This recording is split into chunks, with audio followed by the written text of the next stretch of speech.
kaka ndenge balobelaki biso balabala ezali wenze te, balabala ezali esika ya kotonga bitonga te. Botala na bilili ndako oyo nalakisaki bino ke ezali kotongama na balabala, bakweisi yango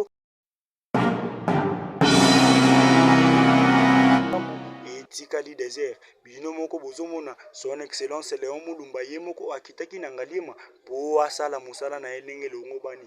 Bino bato ya bitonga ya bisomba somba botala ba exemple oyo ekomeli baninga. Totala ndenge makambo ezali kosalema na ville ya Kinshasa, boloba oke mboka bali